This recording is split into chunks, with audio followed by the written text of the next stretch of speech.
السلام علیکم دوستو۔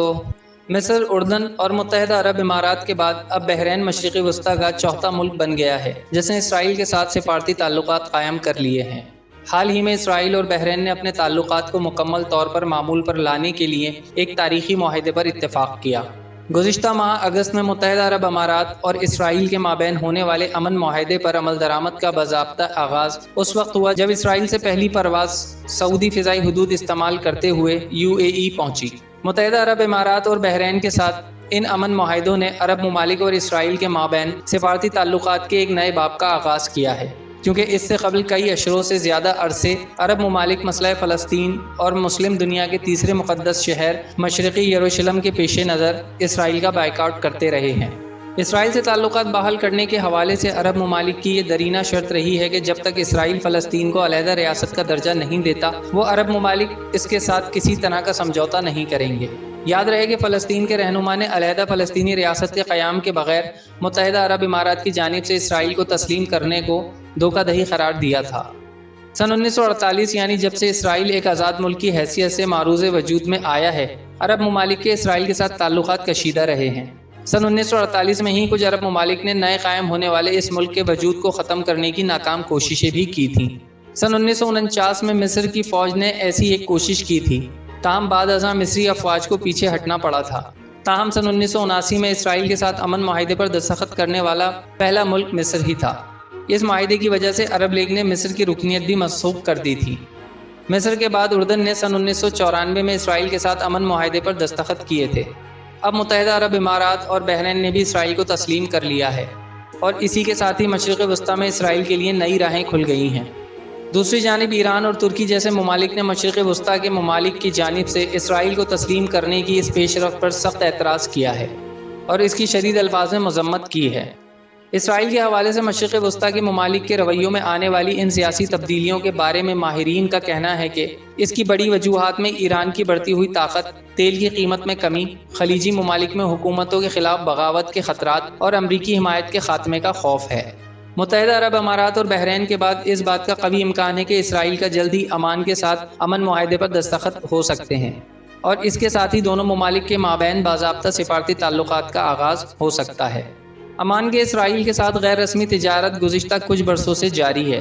سن 2018 میں اسرائیل کے وزیر اعظم نتن یاہو نے عمان کا دورہ بھی کیا تھا۔ اس وقت انہوں نے عمان کے اس وقت کے رہنما سلطان قابوس سے مشرقی وسطیٰ میں امن کے قیام پر تبادلہ خیال کیا تھا۔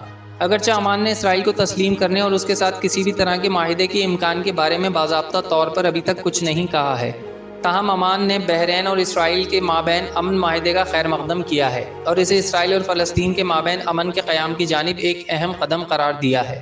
اسی خیر مقدم کی وجہ سے عمان کے اسرائیل کے ساتھ امن معاہدہ ہونے کی قرارسازیاں تیز تر ہوتی جا رہی ہیں۔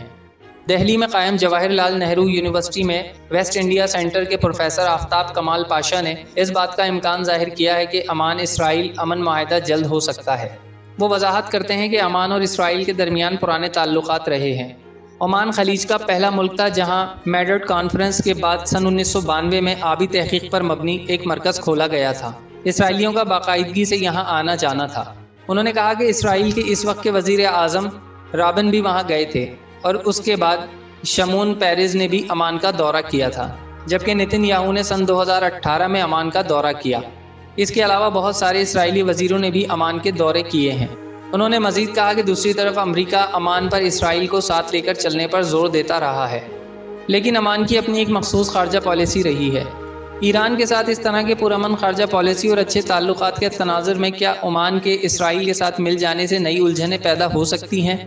پروفیسر پاشا اس بارے میں کہتے ہیں کہ عمان کے ایران کے ساتھ درینہ تعلقات ہیں۔ جب ظفار میں بغاوت ہوئی تو ایران نے وہاں اپنی فوج بھیج دی اور بغاوت کو کچل دیا۔